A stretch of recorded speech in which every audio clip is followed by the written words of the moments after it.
আমার তো theatre theatre, দিয়ে হ্যাঁ শুরু, হ্যাঁ হ্যাঁ। আমাদের শেখানোই হয়েছিল তাই, যে ডিরেক্টর হচ্ছে ক্যাপ্টেন অফ দ্য শিপ।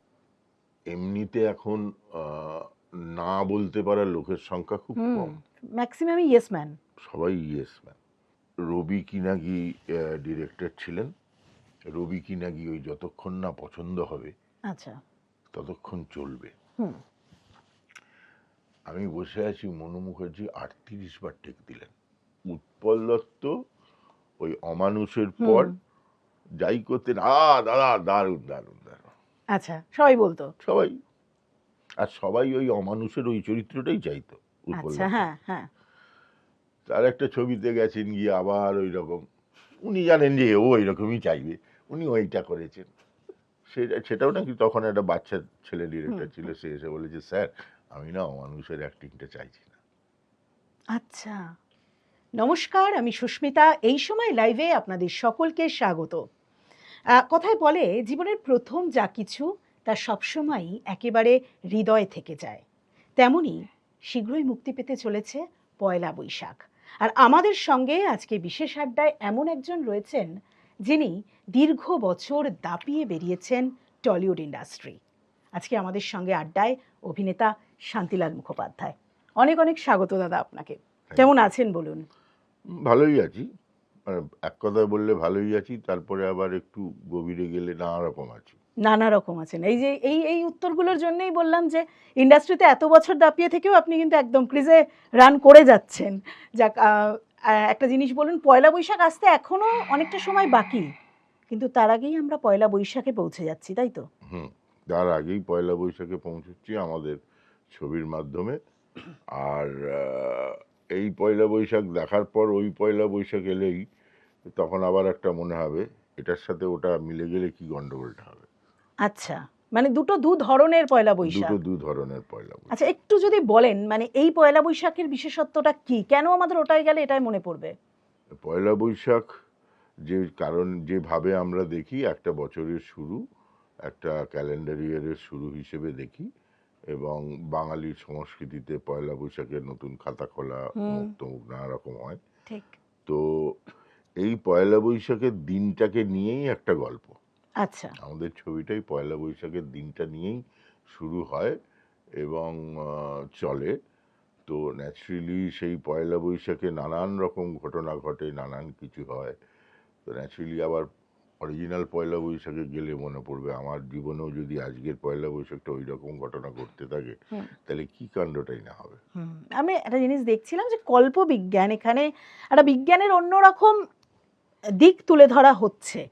তো দর্শকরাও কিন্তু খুব ভীষণভাবে মানে কৌতূহল রয়েছে যে কি এই বিষয়টা। সেখানে প্রেম রয়েছে, আবার বিজ্ঞানেরও একটা দিক আছে। একটু বলুন না। না, ছবিটা নিয়ে তো ডিটেলে বলা যাবে না, না। এই সামান্য মানে একটা ঝলক কি আমরা শুনি? সামান্য হচ্ছে যে পয়লা বৈশাখ দিনটা একজনের জীবনে শুরু হয় এবং সে দিনটাকে তার মতো করে কাটায়। ওই যে তার জীবনে প্রেম আছে, তার জীবনে সংসার আছে, তার পারিপার্শ্বিক আছে, সবটা নিয়েই সে কাটায়। তারপরের দিনটা দোসরা বৈশাখ হওয়ার কথা। পয়লা বৈশাখে যা যা প্ল্যান করা হলো, যে আমরা তো বছরের শুরুতে নানান রকম ওই কি বলে না, রেজলিউশন নিই, নানান রকম রেজলিউশন। আমাদের ছোটবেলা থেকে শুনে বছরের প্রথম দিন বকা খেলে সারা বছর খাবো। হ্যাঁ, তো সেই সবগুলো হওয়ার পর যখন আমরা ঘুমোতে যাই পয়লা বৈশাখ বা 1 জানুয়ারি বা বছরের শুরু, যে কালকের দিনটা আমি এই করবো, প্ল্যানিং করে নিই।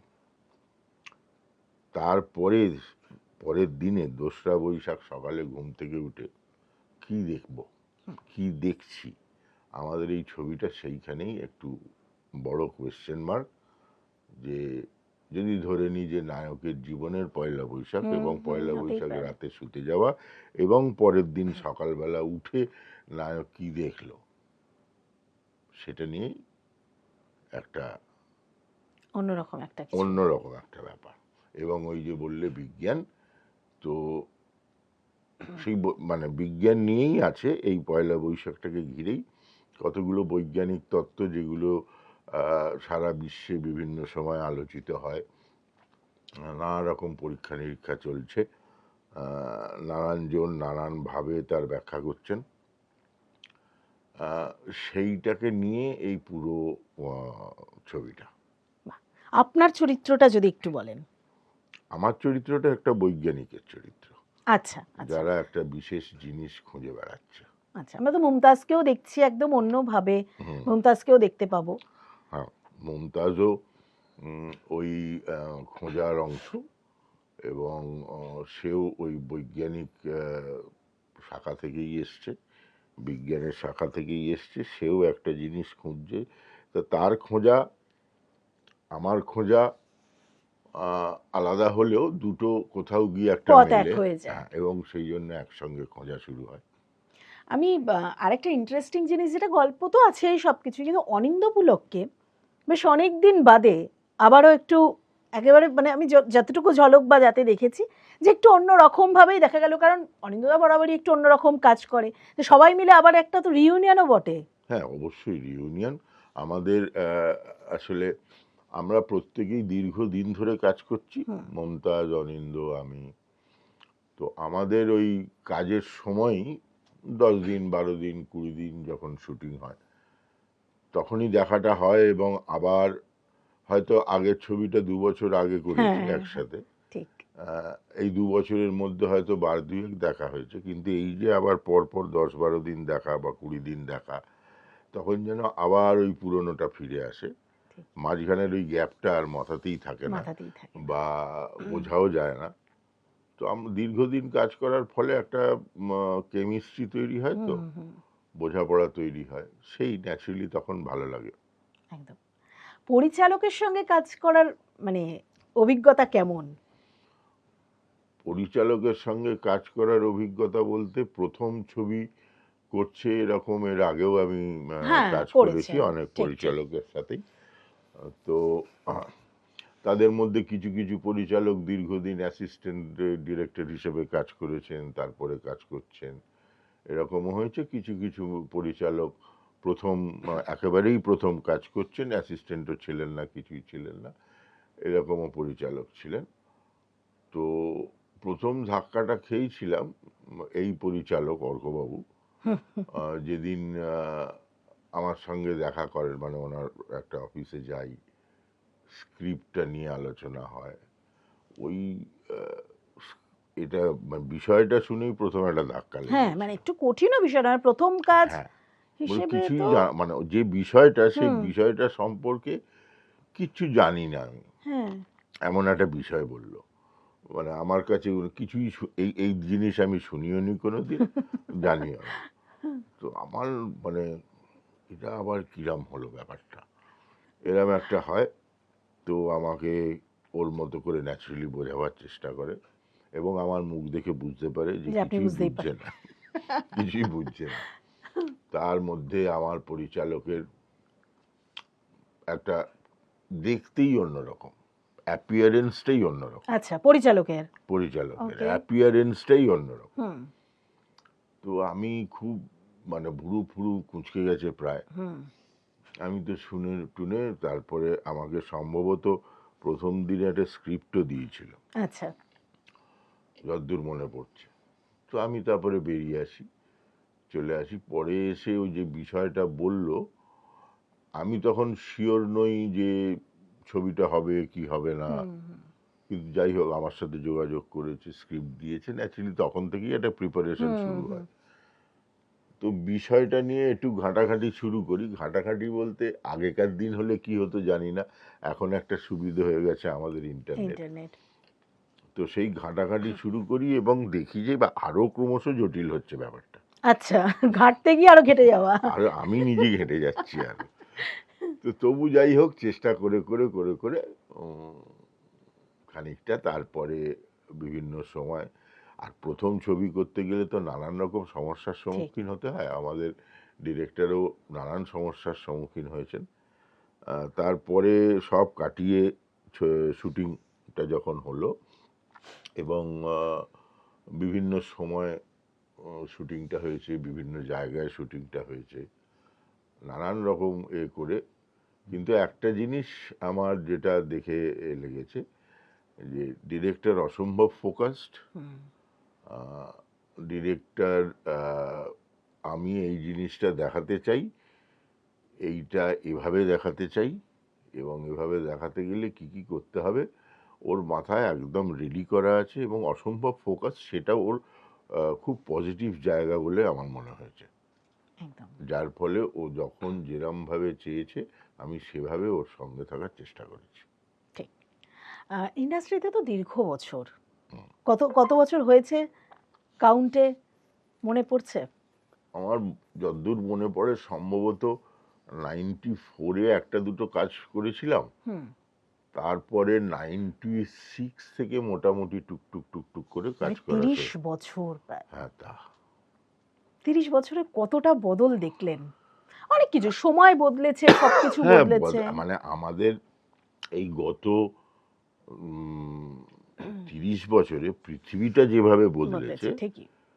তাতে তো সব কিছুই টোটালি বদলে যাওয়ার কথা, এবং ন্যাচারালি চারপাশটা বদলেছে, আমাদের নিজেদের ভাবনা চিন্তা বদলেছে, টেকনোলজি বদলেছে। টেকনোলজি তো অসম্ভবভাবে বদলেছে। একদম তো তার ফলে 30 বছর আগে আর 30 বছর পরের ওটা মেলানোই যায় না।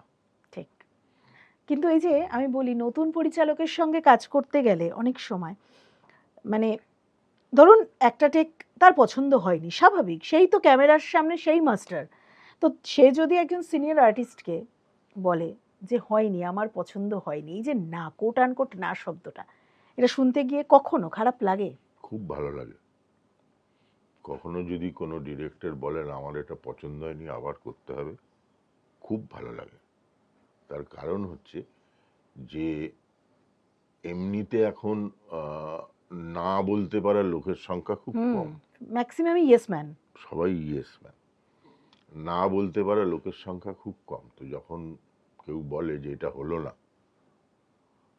অন্যভাবে চেষ্টা করুন বা এইভাবে চেষ্টা করুন। কেউ খারাপ লাগে না যে আমি এত না, সিনিয়র আমাকে না, বলছে? সিনিয়র আফটার অল ছবি করতে গেলে ডিরেক্টর হচ্ছে ক্যাপ্টেন। হুম, ডিরেক্টর পুরো ছবিটা, সিনেমা হোক থিয়েটার হোক, একমাত্র ডিরেক্টর যে পুরো ছবিটা দেখেছে হুম, নিজের মাথায়, যে পুরো ছবিটার রং দেখেছে, সুর দেখেছে, লয় দেখেছে, ছন্দটা ভেবেছে। ঠিক। তো আমি তো একটা পোর্শন দেখছি, আমি আমার ক্যারেক্টারটা দেখছি। ডিরেক্টর 50টা ক্যারেক্টারটা নিয়ে দেখেছে। কি বলতে চায় ডিরেক্টর সেটা ডিরেক্টর জানে, আমি অ্যাজ অ্যান একদম একদম আপনি অ্যাক্টর জানি না। সো আমার ডিরেক্টর যদি বলে যেটা হয়নি, তাহলে হয়নি, যতবার বলবে ততবার টেক ততবারই দিতে হবে। করতে হবে। এটা একদম। অ্যাকচুয়ালি আমাদের, মানে আমার তো থিয়েটার থিয়েটারে দিয়ে হ্যাঁ, শুরু, হ্যাঁ, হ্যাঁ। আমাদের শেখানোই হয়েছিল তাই, যে ডিরেক্টর হচ্ছে captain of the ship. Director যেটা বলবে প্রিকন্ডিশন, এটা হুম, এটা যে কোনো অ্যাক্টরের প্রিকন্ডিশন হচ্ছে স্ক্রিপ্টে যা আছে, এবং তারপর ডিরেক্টর যেভাবে এক্সপ্লেন করেছেন এবং ডিরেক্টর যেভাবে চান সেইটাই করতে হবে। একদম। অ্যাক্টর কিভাবে চায় সেটা বড় কথা নয়। অ্যাক্টর ডিরেক্টরকে বলতে পারে আচ্ছা এটা এভাবে করলে হয় না, সেটা যদি ডিরেক্টরের মনে হয় যে তার ভাবনার সঙ্গে যাচ্ছে, ডিরেক্টর বলতে পারেন, আবার নাও পারেন যে হ্যাঁ হুম, এভাবে হুম, করো। হুম, কিন্তু ফাইনাল কথা বলবেন ডিরেক্টর। অতএব ডিরেক্টরের কথা পছন্দ হওয়া না হওয়ার কোনো স্কোপ নেই। হুম, আমি এই কাজটা করতে রাজি হচ্ছি মানে আমি এই প্রিকন্ডিশনটা মেনে নিচ্ছি যে ডিরেক্টর যতক্ষণ না বলবেন ওকে, ততক্ষণ লড়ে যেতে হবে। একদম। আর এই যে এত বছর কাজ করার পরেও খারাপ লাগে কি না, হুম, এটা তো খারাপ লাগার কথাই নয়। তার কারণ সে আমি প্রথমবার করলাম, ডিরেক্টর বলল আমার না দাদা এটা ভাল লাগছে না। এবার আমি সেকেন্ড বার যেটা করব, প্রথমবারের থেকে তো একটু চেঞ্জ আলাদা করব। হবে। ঠিক। আমি আরেক রকম করলাম, আবার না হলো। আবার থার্ড বার আরেকটু অন্যরকম করলাম, আবার না হলো। ফোর্থ বার আরেকটু অন্যরকম করলাম, আবার না হলো। ফিফথ বার আবার চেঞ্জ করলাম, না হলো। এতে বরঞ্চ অ্যাক্টারের অনেক বেনিফিট আছে। আচ্ছা। মানে একটার তার স্টকের এই 30 বছরের যা স্টক জমেছে তার, সেইগুলো খুঁড়ে খুঁড়ে বের করছে। হুম। একদম ভেতরের মালটা বেরোবে হয়তো 10 বারের পর বা 12 বারের পর বা আরো পরে। আরো পরে। তো তাতে অ্যাক্টারের লাভ। একদম, সেও তো তার বেস্টটা দিতে পারছে। হ্যাঁ, অ্যাক্টারের লাভ।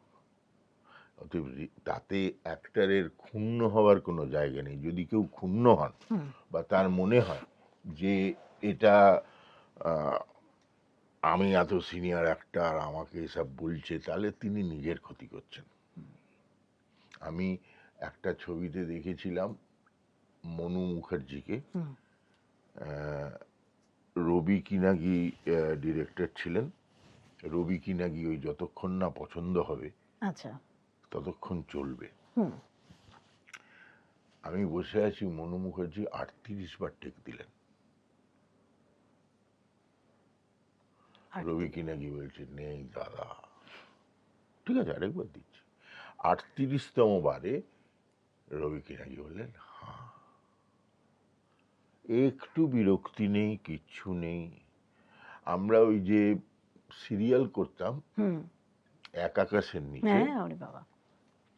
এক আকাশের নিচে থেকে ওইটা রিয়েলাইজ করেছিলাম যে প্রথমবার স্ক্রিপ্ট ফিপ্ট নিয়ে তো হয়ে হয়ে গেল, ওগুলো ছেড়ে দিলাম, দিয়ে এবার কম্পোজিশন হলো। হয়ে কম্পোজিশন মানে অ্যাক্টরদের কম্পোজিশন, তারপরে ক্যামেরা ফ্যামেরা সব নিয়ে হলো। সেটা 7-8 বার হলো। হওয়ার পর এবার বললো চলো এক টেক লেতে হ্যাঁ। আচ্ছা। হলো, बहुत अच्छा बढ़िया हुआ और एक, बहुत अच्छा बढ़िया हुआ और एक। 17টা হয়ে গেল। बहुत अच्छा बढ़िया हुआ और एक। এবং প্রত্যেকটা গ্যাপে গ্যাপে ডিরেক্টর এসে আর্টিস্টদের কানে কানে কিছু বলে যাচ্ছে। আচ্ছা। করতে করতে করতে করতে হয়তো 18-20 বার পরে বললো बहुत अच्छा बढ़िया हुआ और एक, अब थोड़ा एक्टिंग करके देखते हैं कैसा होता है। ও আচ্ছা, এতক্ষণ অ্যাক্টিং ছিল না। এতক্ষণ নাকি অ্যাক্টিং ফ্যাক্টিং কিছু হয়নি। এবং ফাইনালি যখন বলল ওকে একবার আও মনিটরকে সামনে, সেই টেকটা আর প্রথম টেকটা বিস্তর ফারাক। হ্যাঁ, মানে যে লোকটা এই প্রথম টেকটা দিয়েছে সে যে এই টেকটা দিতে পারে এটা আমাদের নিজেরই জানা ছিল না, যে আমরা এটা করার পর ওইখানে পৌঁছতে পারি। তো ডিরেক্টর যত বেশি খোঁচাবে, ঠিক। না প্রথমটা যখন আমি করছি তো আমার মতো করে করছি, আমি তো পুরো ছবি দেখি না, আমি তো আমার মতো করে করছি, আমার ভাবনা দিয়ে করছি। এবার পৌঁছাতে তো হবে ডিরেক্টরের ভাবনা। এবার ডিরেক্টর তো সেই ভাবনাটা হয়তো ডিরেক্টর যেটা ভেবেছেন আমার 30 মিলল, ডিরেক্টর আরেকবার অনেক, এবার 5 পারলাম, এবার ডিরেক্টর হয়তো একটা টিপ দিয়ে গেল, তাতে হয়তো 10 হওয়ার কথা, আমার 7 হলো, ডিরেক্টর আরেকটা টিপ দিয়ে গেল। এরকম করতে করতে করতে করতে আমি 30 থেকে দেখা গেল অন্তত 75-80-তে পৌঁছেছি। তো ওই ডিরেক্টরের 100 আমার পৌঁছতে পারাটা 80, সেটা তো অনেক বেশি হলো 30-এর থেকে। তো ডিরেক্টরকে তো বলতেই হয়, বরঞ্চ ডিরেক্টরের ওটা হ্যাঁ দাদা ঠিক আছে বহুত আচ্ছা, এটা বললে তো ছবিরও বাঁশ, অ্যাক্টরেরও বাঁশ। অ্যাক্টরের তো বাঁশই, ওনার নিজের প্রোডাক্টটাই খারাপ হবে। ঠিকই, একটা তো নয় দিনের শেষে চলে যাবে, কিন্তু ওটা তো থেকে যাবে, সারা চলে যাবে, কিন্তু সামনে তো থাকবে ডিরেক্টরের ছবি। একদম। বরঞ্চ ডিরেক্টর যত বেশি খুঁতে হয় তত ভালো, মানে ছবির জন্য তো ভালো, অ্যাক্টরের জন্য তো ভালোই, ছবির জন্যও ভালো। ঠিকই, তার প্রতি ভরসাও পরবর্তী অত মনে করার কিচ্ছু নেই, আমি সিনিয়র, আমাকে সব বলছে, আমি সিনিয়র তো কি হয়েছে। এটা একটা গল্প শুনেছিলাম, বলবো? নিশ্চয়ই, আমরা তো এই গল্পগুলো শোনার জন্যই জিজ্ঞেসটা করলাম। এটা একটা গল্প শুনেছিলাম, উৎপল দত্ত ওই অমানুষের পর যাই করতেন, দাদা দারুণ দারুণ দারুণ, আচ্ছা, সবাই বলতো। সবাই। আর সবাই ওই অমানুষের ওই চরিত্রটাই চাইতো উৎপল আচ্ছা, দত্ত। হ্যাঁ, হ্যাঁ। তার একটা ছবিতে গেছেন গিয়ে আবার ওই রকম, উনি জানেন যে ও এইরকমই চাইবে, উনি ওইটা করেছেন। সেটাও নাকি তখন একটা বাচ্চা ছেলে হুম, ডিরেক্টর ছিল, সে এসে বলেছে, স্যার আমি না অমানুষের অ্যাক্টিংটা চাইছি না। আচ্ছা। তাই যাক বাবা, একজন কাউকে পাওয়া গেল যে ওইটা চাইছে না। ঠিক কথা। হ্যাঁ, তো আর খুব সত্যি কথা বলতে কি, আমাদেরও তো ওই করতে করতে করতে করতে ওই ম্যাক্সিমামই আসে। মানে এটাও বলতে গেলে উৎপল দত্তের একটা কথা বলতে হয়, মানে ওনার লেখা বইয়েতে পড়েছি যে যখনই কোনো অ্যাক্টরকে কোনো চরিত্র দেওয়া হয়, অ্যাক্টর তো ভাবতে শুরু করে কি হুম, করবে কি হুম, করবে হুম, কি হুম, করবে, তারা ছকে ফেলে প্রথম। সেটা হচ্ছে একদম টেপ রেকর্ডার চলে মাথার মধ্যে, হুম। সেইটা বেরোয়। এবার যা যা যা যা বেরোলো সেগুলো সরিয়ে রাখো, এবার ওগুলো বাদ দিয়ে অন্য কিছু ভাবো। সেটা যেটা বেরোচ্ছে সেটা 1 মাস আগের টেপ রেকর্ডার, সেকেন্ডে আচ্ছা, যেটা বেরোচ্ছে আচ্ছা। সেটাও সরিয়ে রাখো, রেখে আবার সেটার থেকে আবার নতুন কিছু ভাবো, এই দুটো বাদ দিয়ে। হুম। এই করতে করতে করতে করতে অন্তত 4-5 বার বাদ দেওয়ার পর যেটা বেরোবে সেটা হয়তো নতুন বেরোলেও বেরোতে পারে, যেটা তুমি আগে কোনোদিন করোনি। এই জায়গায় আমি একটা জিনিস জিজ্ঞেস করি শান্তিদা।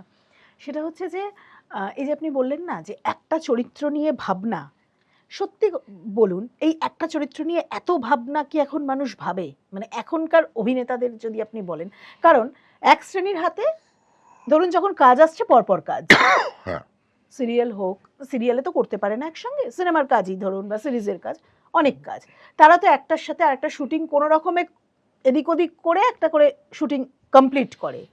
সুতরাং একটা চরিত্র নিয়ে যে ভাবনা, আবার কারোর কাছে কাজই নেই, হুম, তাদের একটা দীর্ঘ সময় ফ্রাস্ট্রেশনের মধ্যে দিয়ে যায়, কাজ নেই হাতে, স্বাভাবিক অর্থের একটা সমস্যা আছে, সব রকম সমস্যা থাকে। তো কোনো অভিনেতাই কি একটা চরিত্রের জন্য এতটা সময় এখন দিতে পারে?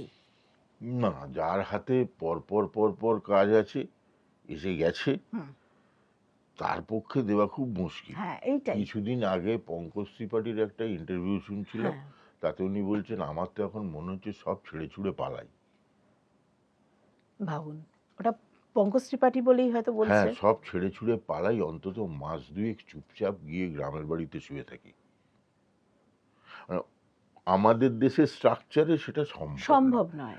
এটা বিদেশি স্ট্রাকচারে হয়তো সম্ভব, হয়তো কেন সম্ভব।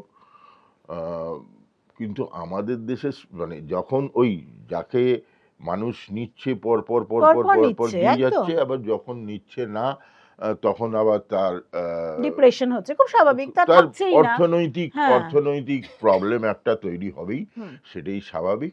কিন্তু ওই চেষ্টাটা করে যেতে হবে হুম, হুম। যতটা সম্ভব। তা না হলে আবার ওই আলাদা আলাদা করে ভেবে আলাদা আলাদা না করতে পারলে একঘেয়ে হয়ে যাবে, তখন আবার তখন মানুষ দর্শক নেবে না। দর্শক নেবে না একদম। তখন আবার দর্শক নেবে না। ওইটার মধ্যেই আলাদা করে বের করতে হবে।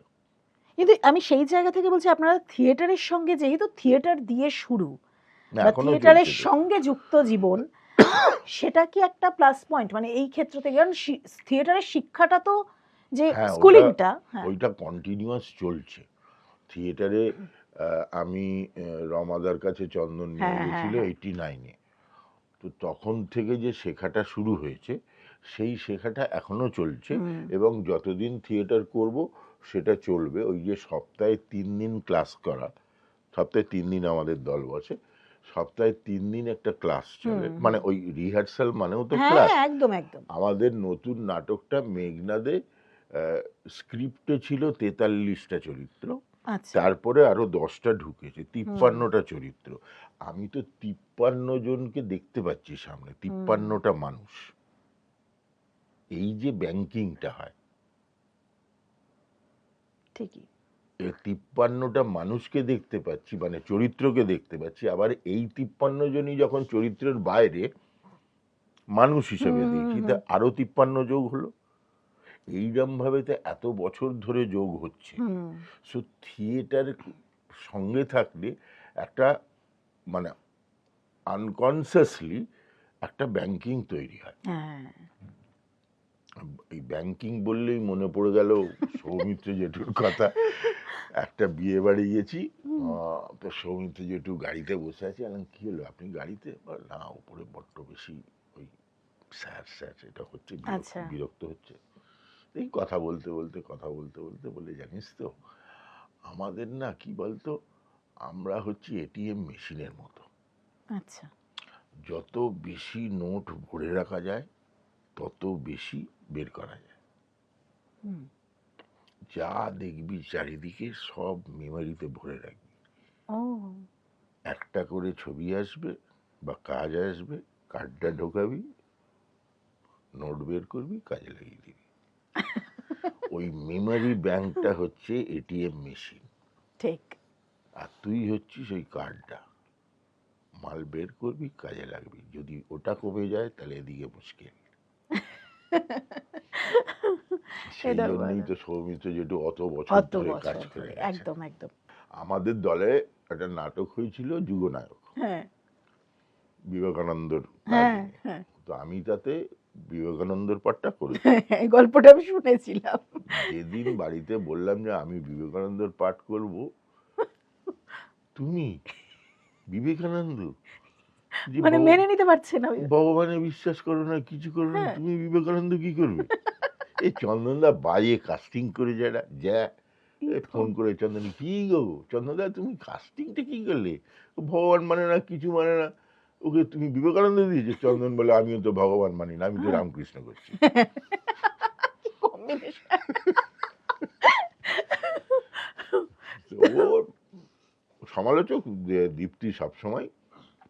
আমার মাও যখন বেঁচে ছিলেন যতদিন, মা তো কোনোদিন আমার সিরিয়াল দেখতেন যখন, আর যেই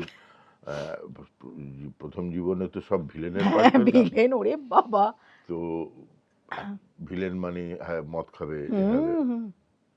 মা কি রাগা রে, তো হেভি রে, তো তোরে দেখা যায় না, ছেলে বড় হচ্ছে, সেও দেখছে, হ্যাঁ বাবা মদ খাচ্ছে, এ করছে। এগুলো সত্যি এই সময়গুলো খুব জীবনের। আমায় একবার বাড়িতে ঢুকতে দেয়নি আচ্ছা মা। মা। এক আকাশের নিচেতে কমলিকা আমার স্ত্রীর পাঠ করত। আমি একদিন বাড়িতে এসছি, এসে মা বলে ডেকেছি, গাড়িটা রেখে মা এসেছে, এসে গেটের তালাটা চাবি নিয়ে আসেনি দেখছি, এসে চিৎকার শুরু করে, বেরিয়া বাড়িতে ঢুকবি না, অমুক তমুক, এমনি চিৎকার ছেড়ে গেছে। দীপ্তি রান্নাঘরে ছিল, আমার স্ত্রী। হুম। সেই চিৎকার ফিৎকার শুনে এসেছে, এসে মাকে ভেতরে নিয়ে গিয়ে কী সব বোঝাতে বোঝাতে এসে দরজা খুলে চলো, কী হয়েছে? বলে, মা আজকে টিভিতে দেখিয়েছি এক আকাশের নিচেতে তুমি কমলিকাকে মারছো। এবার ওটা আমি, পুরো সিরিয়াস নিয়ে নিয়েছে ব্যাপারটা।